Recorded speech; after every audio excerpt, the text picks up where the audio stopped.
என் ஹஸ்பண்டோட ஃப்ரெண்டு வீட்டு baby shower function தான் கிளம்பிட்டு இருக்கோம். இது சாரி எங்கள் அம்மாவோடது. அவங்களுக்கு ரொம்ப வெயிட்டாக இருக்குன்னு ஃபீல் பண்ணுறாங்க. ஸோ அதை நீயே எடுத்துக்கோன்னு சொல்லிட்டாங்க.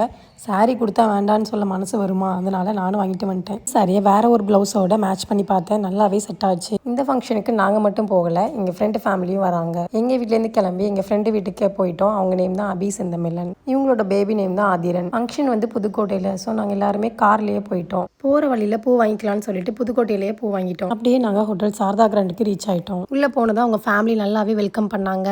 எஸ்பெஷலி அந்த அண்ணா கூடவே இருந்து கவனிச்சுக்கிட்டாங்க. அப்படியே நாங்கள் ஸ்டேஜுக்கு போயிட்டு விஷ் பண்ணிட்டு நாங்களும் கொஞ்சம் வீடியோவும் எடுத்துகிட்டு இருந்தோம். ஆதிரனை மடியில் உட்கார வச்சு வளையல் போட்டு விட்டாங்க, க்யூட்டாக இருந்துச்சு.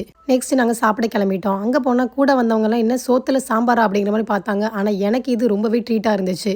ஃபங்க்ஷன் முடிஞ்சது, ரிட்டன் கிஃப்ட் கொடுத்தாங்க, அதையும் வாங்கிட்டு வந்துட்டோம். இவங்க கார் எடுக்க கேப்பில் நானும் அபியுமே சாரீ வாங்கிடலான்னு சொல்லி பிளான் பண்ணிட்டோம். புதுக்கோட்டையில் உள்ள ஆனந்தம் சில்க்ஸ் தான் போயிருந்தோம். அங்கே போனால் அபியோட ஹஸ்பண்ட் வித்தின் 5 செகண்ட்லேயே சாரீ செலக்ட் பண்ணிட்டாங்க. எங்கே நானும் சாரீ வாங்கிடணும்ன்ட்டு என் ஹஸ்பண்ட் ஆதிரனை கூட்டிட்டு நைஸாக கிளம்பிட்டாரு.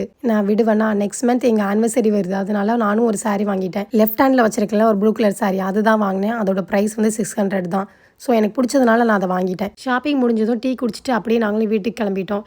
இந்த விளாக் உங்களுக்கு பிடிச்சிருந்துச்சுன்னா க்ரீன் கலர் ஹார்ட் கமெண்ட்டில் கொடுங்க.